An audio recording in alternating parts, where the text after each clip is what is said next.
What's up, everybody? Thank you so much for tuning in to another episode of The Thinking Project. First, let's knock out all the formalities. If you're listening to this on Apple or Spotify, please hit that subscribe and check mark up in the right-hand corner. If you're watching this on YouTube, make sure you subscribe and hit that notification bell. It really helps out the show. And of course, if you want to keep watching this, you can support the show by supporting our sponsors for the show, or you can sign up for the sales training and sales mastery course that I have. All those links will be in the description below. Let's get on to the guest. I had an amazing interview with Toby Larson, who is a doctor of sports psychology and an amazing trainer who's helped out hundreds of athletes and business professionals. We talked about everything from the growth mindset to how to show up every day and what success means. All of that coming soon. Make sure you stay tuned. And of course, thank you so much for listening. Please welcome Toby Larson.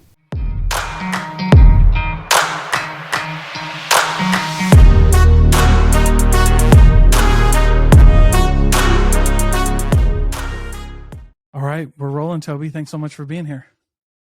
Thank you for having me, Dalton. Yeah, absolutely. So how do you ensure that you're motivated in business? Motivation is such a crazy thing to talk about, but how do you know when you're motivated, and how do you know how to stay motivated? Yeah, so for me, because I'm a doctor of psychology, I work a lot out of theory.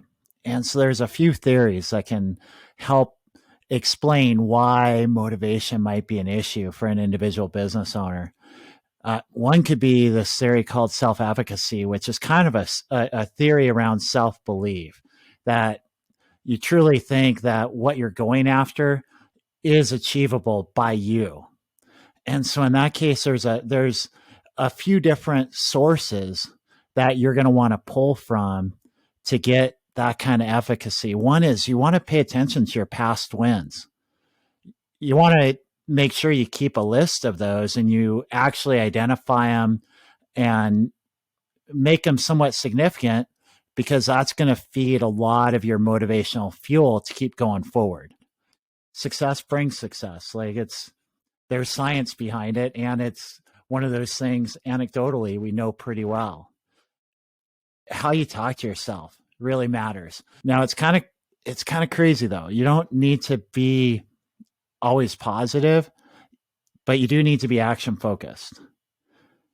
It's okay to say today's going to be hard and I'm going to get through it by taking one meeting at a time. I know I'm going to you've worked in sales. In sales, when I work with, I've helped a couple real estate agents really launch their careers. One became platinum level with Coldwell Bankers, and he actually got flown out last year to their national convention. I didn't realize real estate agents had that type of thing going on. And so Coldwell actually paid for his whole week in New York and airfare, business class airfare from San Francisco, all that. Because he reached such a high sales level. And the way I helped him do that was we changed the goal from being about getting sales to being about getting contacts. And as any sales rep would know, getting contacts is really where you need to focus on, and just understand you're going to have your rate of conversion. But if you aren't having numbers of contacts, that rate of conversion is going to be hard to scale up, right? And so part of maintaining that motivation is really understanding how do you make today about today, as opposed to trying to take on everything at once. And so that self-talk, going back to that, you need to really make sure that your action focus is on the actions that you can take care of today. That's going to keep you far more motivated. If we set $1 million sales goal for the end of the year, do we need to check in on that $1 million sales goal daily and beat ourselves up on that in January? Or do we need to say, hey, I know I've got a lot of work to do, so what's today's work?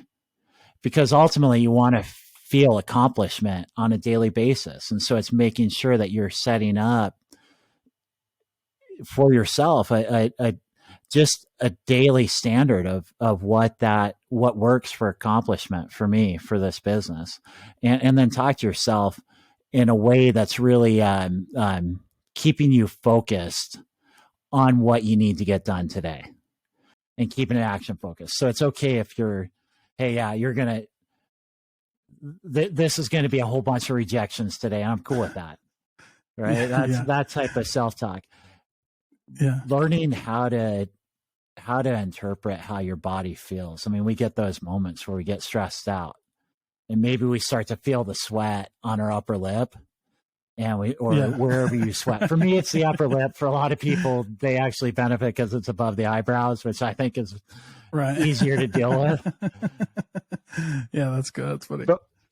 And when I feel it, I just tell myself, oh, I'm warm. I'm hot. Yeah.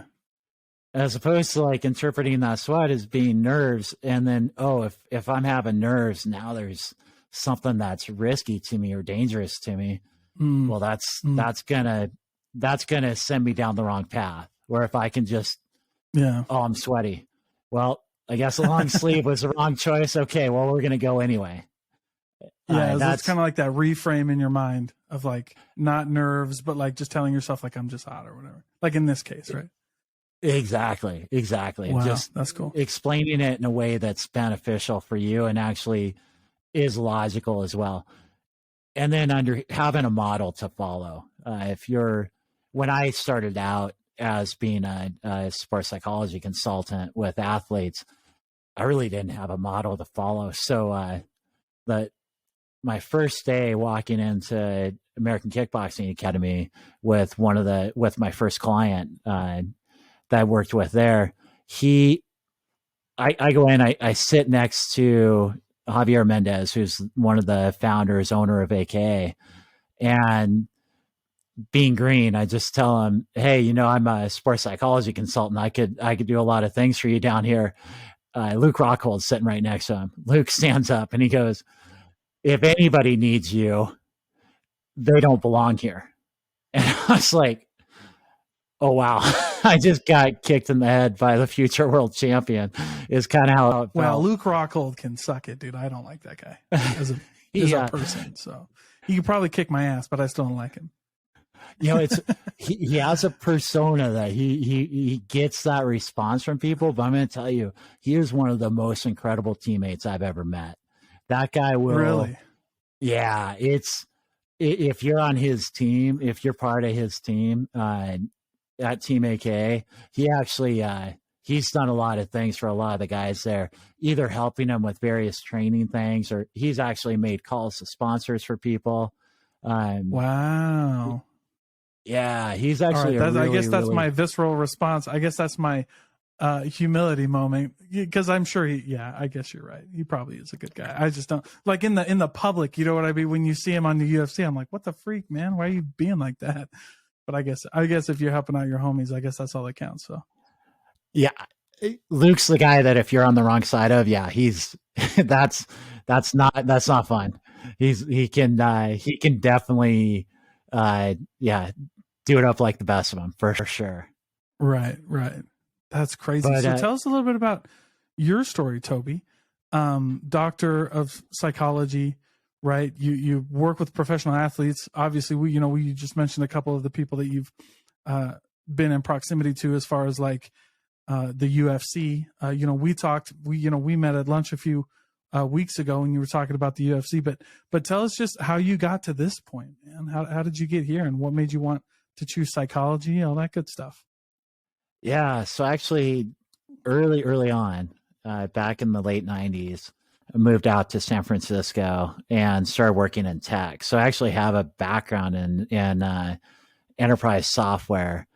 And I was working for EDS, electronic data systems. All the companies I worked for don't exist anymore, as I guess is kind of typical in tech. 20 years later, they're not around, but the cycles, right? But so in 2002, I got laid off from that position, and I had a math degree I had a math teaching degree, and so I started teaching math again, for the first time actually, and started coaching football and track, and I fell in love with the coaching side of things. That was just a passion of mine. And so I wanted to figure out how could I make my job less time in the classroom and more time on the field, and went back and got my master's in kinesiology as a way to accomplish that. Tried to get started in college golf. Unfortunately, college golf, the NCAA regulates the number of coaches that a college golf team can have. And so if they already have 4 coaches, they can't take on a fifth.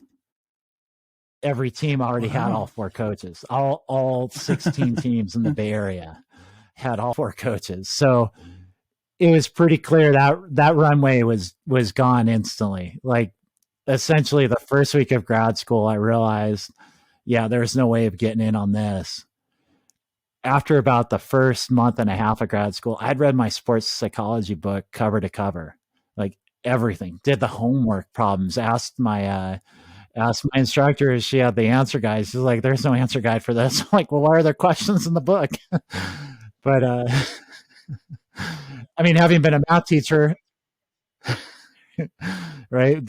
So whoever wrote the book, I don't know if they actually ever had the answers to their questions, but it was anyway, right?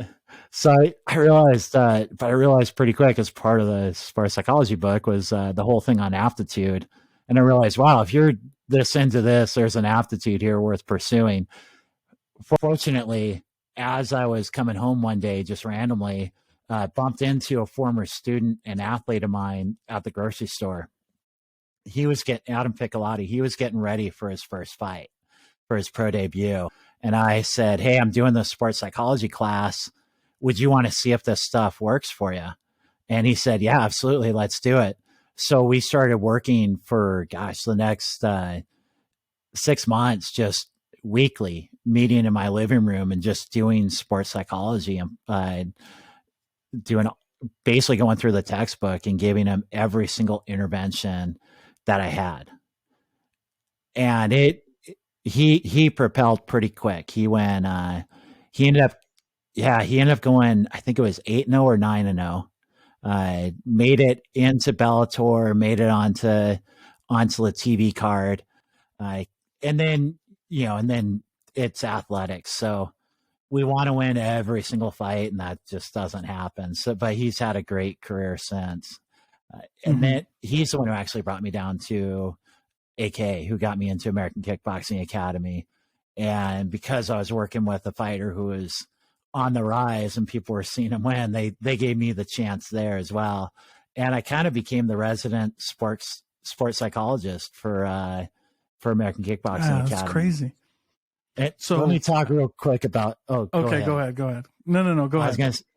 So I'm not supposed to say I'm a psychologist because I'm not licensed to do clinical mental health work. So that's why I kind of dance around that word. Just Oh, so people are like, "Why don't you just call yourself a psychologist?" It's like, well, because the state of Utah has some rules around that. So yeah, yeah, yeah. You have to be licensed to have the word psychology in your title or whatever.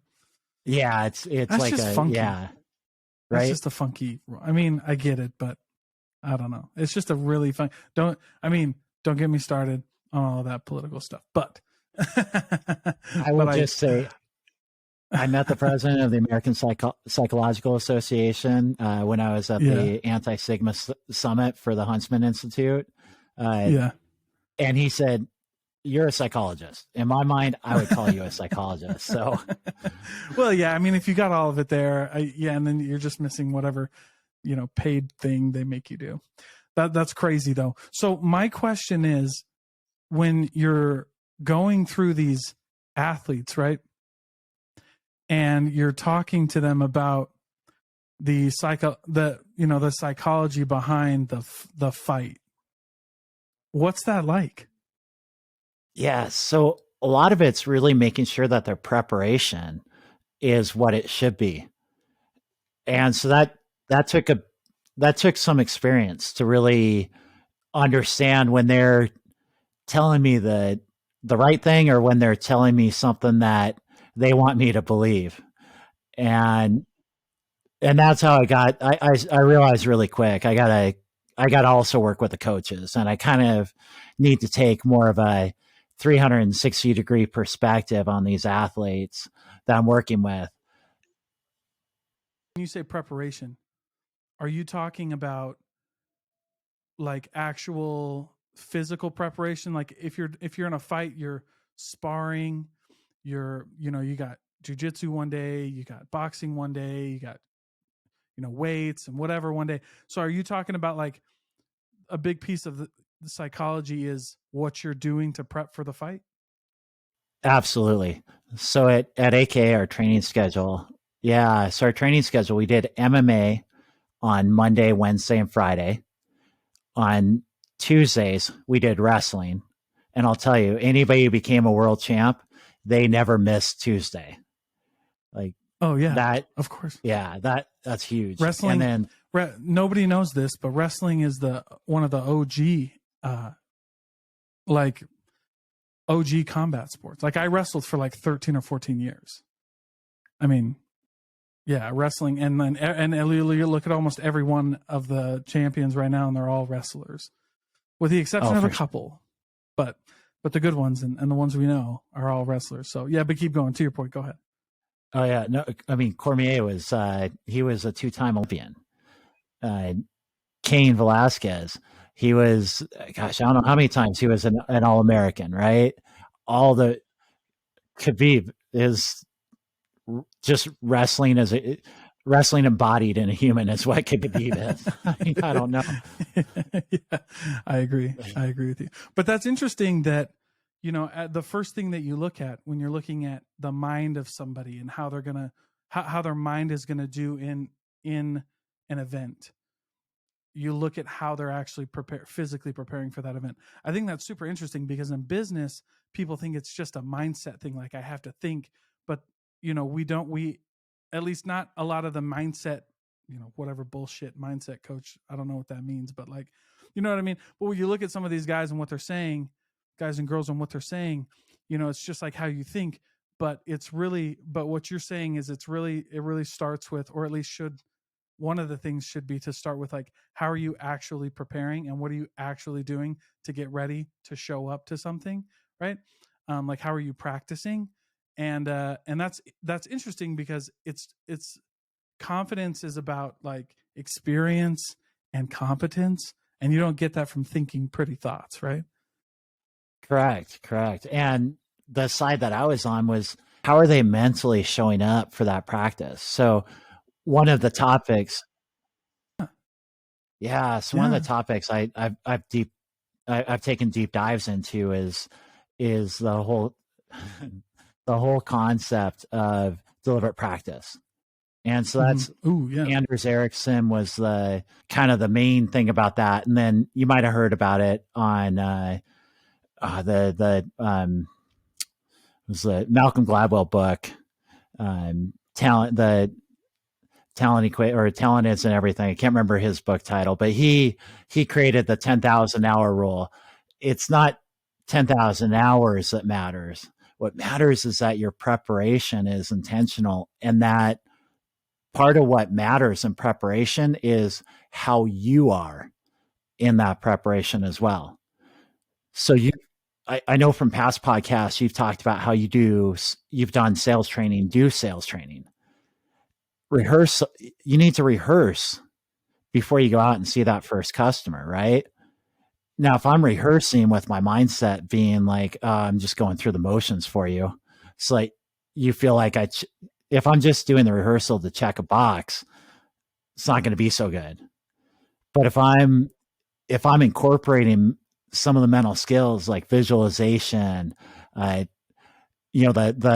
part of goal setting that matters, which is I'm taking this goal from some high level achievement and distilling it down to a daily activity that I need to do to make progress towards that goal. Now you're starting to really establish both mentally and physically how to enter into the practice environment in a way that's going to create learning, in a way that's going to create advancement. We can do anything over time and get to above a novice level. But most of us want to become experts.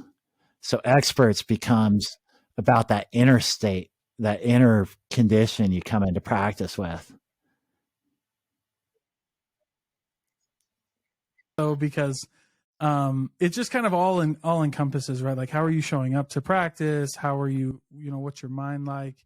Um, yeah, that's interesting. So when you were doing these trainings with athletes, you incorporated like their coaches into this so that you could really see like every day. So let's say somebody was like, I don't know, showing up every day, just like totally defeated and like going through, maybe they didn't have confidence in themselves or whatever. Like, how did you address that? Yeah, so I had one athlete, and that his problem wasn't really coming in dejected. It was just he was showing up just because he felt showing up to practice was enough. But then he wasn't taking on challenging sparring partners. He was taking on sparring partners that everybody knew he was better than. And so, right? So the challenge is low. How are you going to grow without challenge? And what are you doing if you're going to practice with the intention to win every round? Like, why are you doing that? Like, we know any black belt in jiu-jitsu who runs a gym will probably tell you if you are not tapping, you're not learning. And that was the mentality that I tried to build in a lot of these fighters was practice is where you want to be exposed. In the Right. cage, Of in course. performance is where you want to have all of those weaknesses already addressed. Right. I had a wrestling coach that would always say, like, if you're not winning practice, you won't win matches. Like, if you're not winning in here. And then he would talk about how like nothing in the room could hurt you. Like, losing in the room can't hurt you. Losing to your homies on the mat can't hurt you. But that but that if you could consistently win, and whatever that meant, right? Like, and that's funny because like when you're winning in practice, that looks a lot different than winning outside. It doesn't Winning in practice doesn't necessarily mean you uh beat everybody, right? Because surely you want to like, have some challenges like you were talking about. But winning in practice would mean like tapping a lot. I mean, for jujitsu and wrestling, it was, getting pinned or getting taken down or something like that. And you just, but learning from that and less and less frequent and things like that. Um, yeah, that's cool. I like that. Exactly. And it brings another thing for that business owner that's trying to maintain their motivation. You need to develop. So Carol Dweck Mindset was one of the big books back in the day, and all about how uh, her book was more centered around parenting and how you need to tell your kids, praise your kids for effort as opposed to praising them for being smart or giving them uh, some sort of uncontrollable aspect to that praise. And yes, yeah. Yeah. And Yeah. so as a business owner, it's really important to be more about expanding your capacity and capabilities than being better than competitors. If you're caught up in being better at competitors, that's that's going to be demotivating because you have zero control over them. And then it's probably going to put you in a place where you're cheering against them. Well, now you're just in a negative tone, and yeah, why are you so negative all the Yeah. time? Well, because you set up your life to be that way. Of course, you're going to be negative. Yeah, yeah, that's interesting. Well, yeah, and of course, it's like real winners know the competition's not them; it's you. You know, and and every I think we all know that. So here's my question: how do you balance? Because like I'm in sales, you have small business owners listening, you have people who are struggling with this idea that I'm about to toss to you. So I'd love to hear your thoughts on it, because you've had brilliant thoughts so far. How do you balance the idea of results with the idea of effort, right? Because like in sales, right? Like I don't get paid for effort. Like it has to be there for sure, but I don't get paid to try really really hard. I get paid to like actually get shit done, right? So how do you balance this from not leaning so much on the results and but not like being, complacent in your effort, like in just trying hard. And so one of the important things to realize when we're truly in a growth mindset, when we are working towards mastery, part of that's evaluating, is our effort paying off? That's a so I would if I were managing a sales group, I would absolutely reward effort in a way that signifies to all those sales reps that it's not just effort, it's that you are actively trying to improve your effort as well. And you use the results to determine, was that effort well spent? So if you so maybe as a sales rep, it's that first 3 minutes you're trying to get better at. And so if you're putting effort there, that effort should look like, I'm first off, I'm getting a lot of new introductions. So I'm getting to practice that first 3 to 5 minutes of creating rapport with the customer quickly. And then what I'm seeing as a manager and what you're doing as a sales rep is you're modifying the way you are those first 3 to 5 minutes every single time. And maybe you're doing some practice. Maybe you're drilling in front of your web camera so you can just see yourself back, whatever it is. But I'm seeing you actively doing that, because then I know at some point your numbers are going to go up. And when they go up, then I want to say, hey, what have you changed? Because it seems like you've created some growth here. This is really good. I think you're on to something. So then you want to encourage that effort. As the sales rep yourself, you want to notice, oh, my numbers are going up. What is it that I modified that's working? And then what's the next thing to modify? So I got that first 5 minutes down. Now it's something at the closing table that I need to work on. And I like that. So just gauging your effort to see if you're actually getting the results, because yeah, you can't like keep, beating your head against the wall and calling it effort, right? Like, you know what I mean? Yeah, doing the same thing over and over, even if you're failing, is really trying to get it's seeking psychological comfort, which if you're in your comfort zone, you're not in your growth zone. It is what it is. But that's a good way to look at balancing results and effort, right? You definitely need, because it's always a tough one to explain to people, like, listen, like, in sales or like business, like, yes, making phone calls is monotonous, and if you know what I mean, but like, I've never met a successful business person or salesperson who only makes one phone call a day, right? So you do need like the effort of reaching out and outbound, but if making 100 phone calls isn't the best thing to do in your niche or industry, and we need to send emails, or we actually need to get boots on the ground, or we need to do whatever, right? Like, we can change the effort, but the effort doesn't diminish either, right? Exactly. So I'm doing a bit of learning sales myself as I've been trying to build up my practice. I actually had a sales call I went to with contract in hand to present a deal. I showed up at the business, and the owner I was supposed to meet with, he actually had dipped out 5 minutes before I got there. Oh no. I confirmed in the morning. I was like, and then I was like, what the heck is this? Like, this is weird.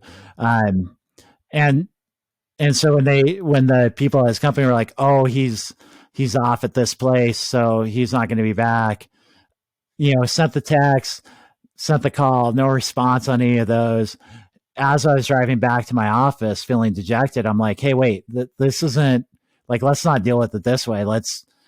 I decided for myself, I'm going to stop and try to cold call all the sales managers at all the auto dealerships between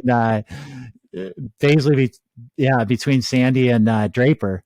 And I learned a couple things. First off, I don't want to sell cars ever, because that they there is no money in uh, development for sales reps.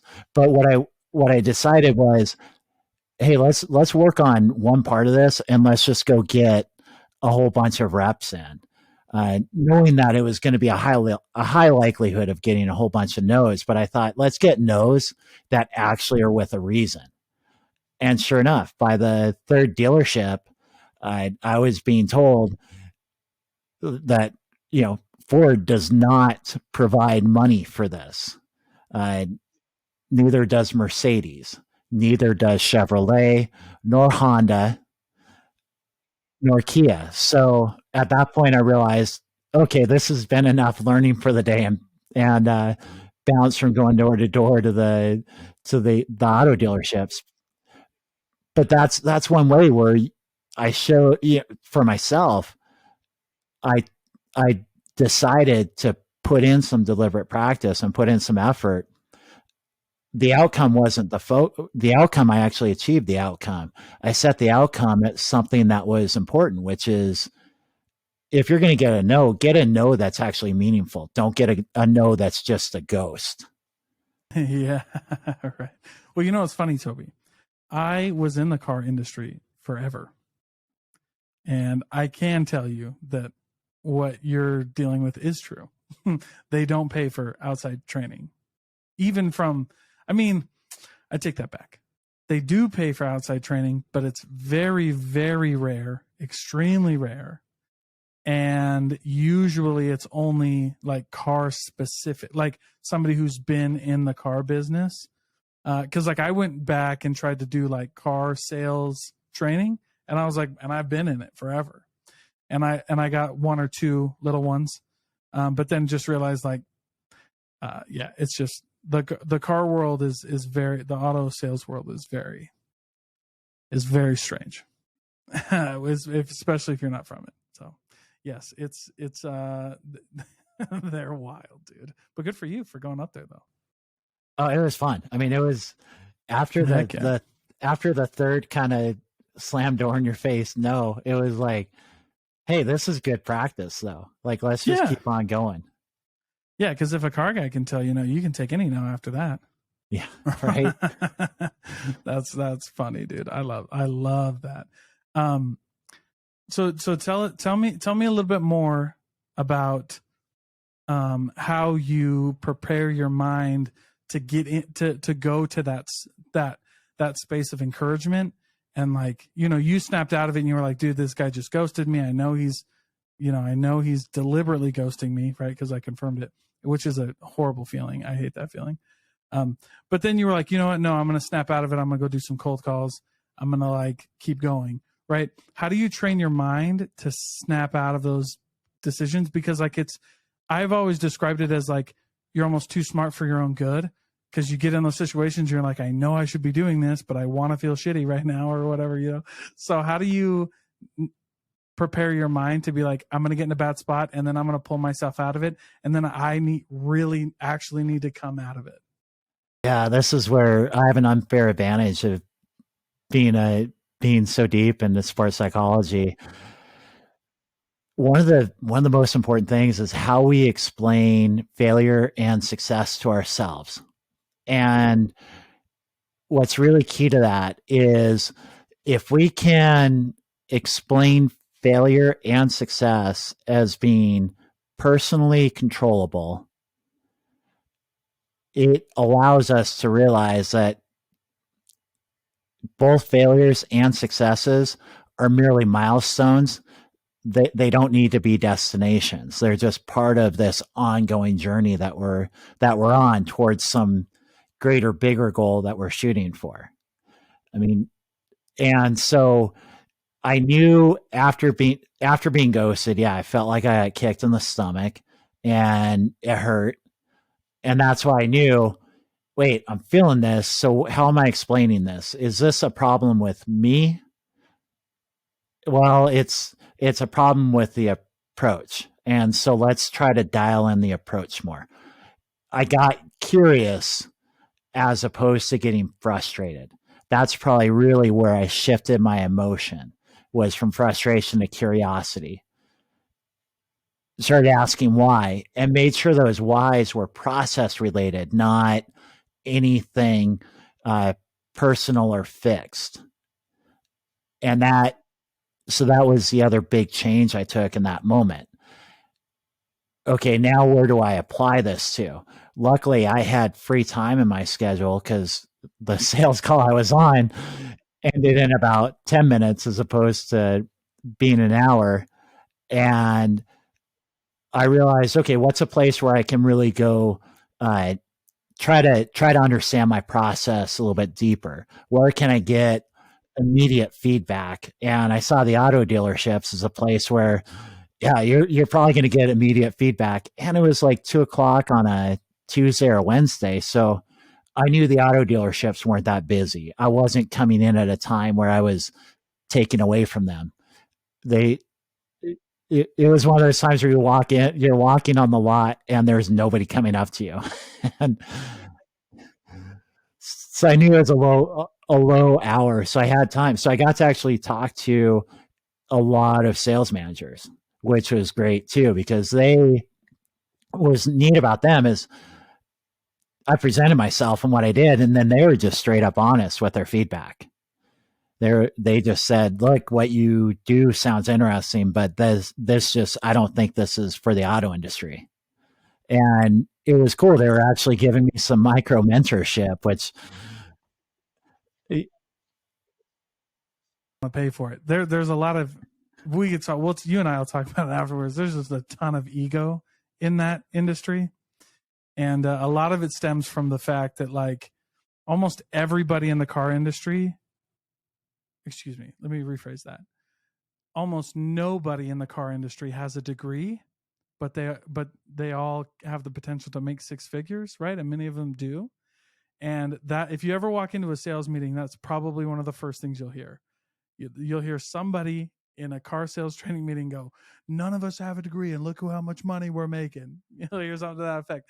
And so your ego gets lifted right there because you're like, "Yeah, I'm not like these other guys who had to do this crap." And it's wild, dude. It's wild. But for sure they need it. They absolutely. If you're a salesperson, you need this. What you got, Toby, for sure. But what you just said has inspired me to go back and try to test that failure again, but see if I can get a little further in the discussions with them, because knowing that most likely, so I didn't. There you go. What do I need to do better on the procedure next time? I need to understand the person I'm pitching to a little bit better. I need to realize that they probably don't have a degree and they're making a lot of money, so that there's a huge competency there or competency belief that's I need to build upon, not challenge. And maybe my style is challenging that. So right. Growth mindset is, hey, I made a mistake. Yeah. I might have made a mistake. So let's go see if that was the mistake. Let's see if that's something I can change. And maybe it might not land me a car dealership to work with, but it probably will have effect in other situations. Yeah. So you've said the term growth mindset a few times. That to me has always been like a buzzword that people use. I mean, because we all kind of know what it means, but if you throw growth mindset and value and culture into a LinkedIn post, it's probably going to go viral and hit like, a million impressions, because people just like to hear those words. And I would love for you to kind of define that, walk us through what it means to have a growth mindset especially in the hard times. Absolutely. So fundamentally, a growth mindset is the desire to master whatever it is that you're trying to build as a skill, as an accomplishment, right? So it's the accomplishment is the outcome, and that's great. But once again, if you want to make 100 million in sales this year for your SaaS system, that's not what you want to check in on every hour. How much closer am I to 100 million? Instead, you want to turn that into, okay, if that's kind of the target, if that's what I need to have, what are the skills that will enable me to reach that target. So, a growth mindset, I'm focusing on the skills I need in order to achieve the greater accomplishments I hope to achieve in life. Now, those skills have to be things that I actually want to master. Mm-hmm. I want to be great at listening in sales meetings, or I want to Yeah. be, I want to really master active listening to be a way better sales rep, Mm-hmm. as an example. So it's looking at those skills and then really taking a mastery approach on those skills. So a mastery approach means I'm being very deliberate in how I practice. Mm-hmm. I'm intentionally trying to change certain aspects of my approach, and I'm Mm-hmm. creating so a growth mindset. I'm going to be really looking at how do I create daily exercises that are going to build myself towards mastery, and not be worried about, are other people better than me? How close am I getting to this goal? All that stuff can be part of the feedback. Do other people have a process that works better than mine? Maybe I need to look at that process. Growth mindset doesn't come with ego, so I'm able to learn from others, right? Um, yeah, I think probably a better term is this. Psychology ends up getting riddled with marketing speak, and it's unfortunate because it takes away from the psychology itself, which is a lot of benefit in it. And so I think probably a better term than growth mindset is an authentic pursuit towards mastery. And You that's, know, yeah, I like that. I mean, I can totally see how that comes up and how it works there. And to me, when you're talking about like the mindset and like the psychology of things, um, I really enjoy that, because getting into your own mind, getting into you know how you navigate yourself, like that's a big one for, especially to succeed in anything, right? Like it sales is one of those things too, like in business, right? Sales and business is one of those things where like you can get beat up every day. And so to me, like, it's not about the psychology of the customer, it's about the psychology of yourself for me a lot of the time, because it's like if you can't weather those storms, you're probably not going to make it. And sales and business is like isn't for everybody, and I think that's fine. If it's not for you, like that's cool. Or if you have your own unique way of doing it that helps you like know yourself and like get through these things because you know yourself like that, you're way better off. that's the self mastery is really where Yeah. that's a goal everybody should have in some aspect in their life. And it doesn't need to be all aspects of your life all the time, too. I think that's where, I mean, you probably know people that have morning routines that you hear and are just like, wow, I couldn't do that for a day, let alone you've been doing that for a year. That's remarkable. It's amazing. Yeah. Like, it, and so then it becomes like, why is it that way? Why are you doing it? Like, what's the greater purpose you're shooting for? And if it's, I mean, I'm not saying having elaborate morning routines is terrible or a bad way to live. But it should work for you. It should be functional. And functional means that it's creating benefit in your life in a meaningful way.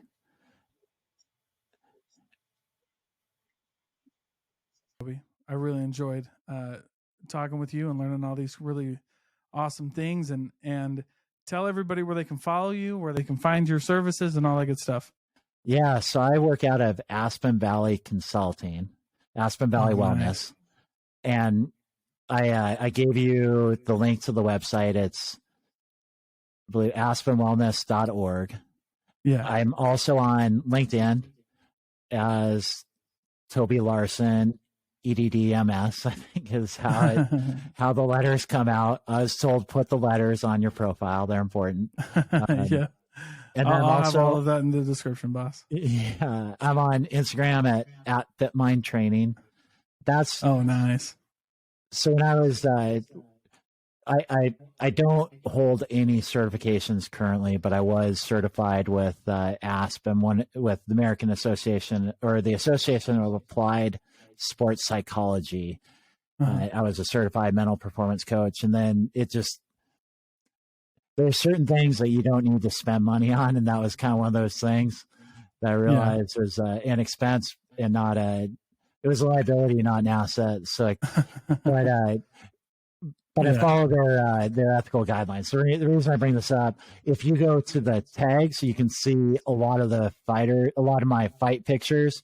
I try not to put a lot of those up when I was active because it wasn't a good ethic. It wasn't a professional way to work at that point in time. Yeah, I hear you, dude. That's crazy. All right. Well, thank you so much, Toby. No, thank you. This has been great. Wow, how quick time goes by. This is a really fun conversation. Thank you so much. For real.